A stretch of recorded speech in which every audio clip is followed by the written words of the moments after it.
L'apôtre Paul, plus que nul autre, peut-être avant lui, eut cette grande compréhension et cette pleine intelligence de l'Église, d'éternité en éternité.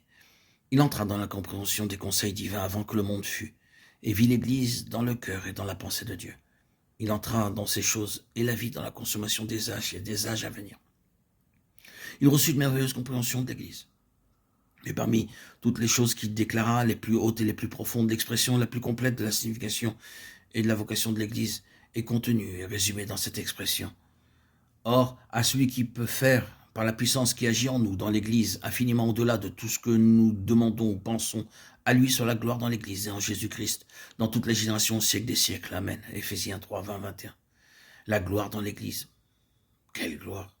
La gloire du Christ glorifié. Nous devrions méditer plus longuement cette question de l'Église, de son élection et de sa vocation éternelle, pour être le vase de la gloire de Christ. Jean l'a vu à la fin, caractérisé de manière symbolique par cette cité. C'est tout simplement la gloire de Christ, dans une ultime expression. C'est pour cela que l'Église a été choisie, c'est pour cela qu'elle a été appelée pour être le vase, le siège de cette autorité, de ce gouvernement et de cette gloire. Christ dans la gloire donnait à Paul la définition d'Église et une explication sans cesse croissante de sa signification.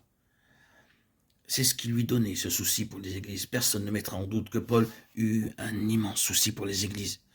Il dit qu'il travaillait pour elles, il pleurait jour et nuit pour elles, il espérait, languissait pour elles, il se dépensait lui-même pour elles. Mais pourquoi? Quel en était le motif? Qu'est-ce qui le poussait à faire cela? Ce fut la gloire du Seigneur Jésus. Les églises existaient pour la gloire de Christ. Et quand il y avait une quelconque déviation dans les églises, et qu'il pouvait les aider, c'était motivé par cette seule pensée, que le Seigneur Jésus puisse être glorifié en toutes choses. Et si nous allons au terme de tout cela et que nous considérons ce que Paul a écrit concernant le retour du Seigneur, qu'est-ce qu'il désirait par-dessus toute chose en relation avec son retour? Est-ce la fin de ses problèmes? Est-ce son propre plaisir et sa joie d'aller au ciel? Oh, pas du tout. C'était le règne de son Seigneur. Que son Seigneur prenne possession de ce qui lui appartenait, vienne dans son royaume, exerce ses pleins droits, soit la place qu'il devait avoir. Universellement, c'est la grande et la seule chose qui donnait naissance et de la croissance à tout le reste. Il faut qu'il règne. Christ est actif et il règne. Christ règne.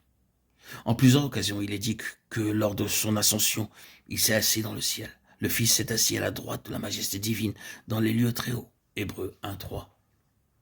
Il s'est assis.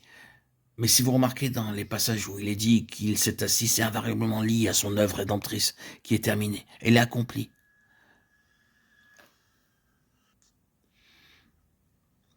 Elle est terminée. Et il ne doit rien faire de plus.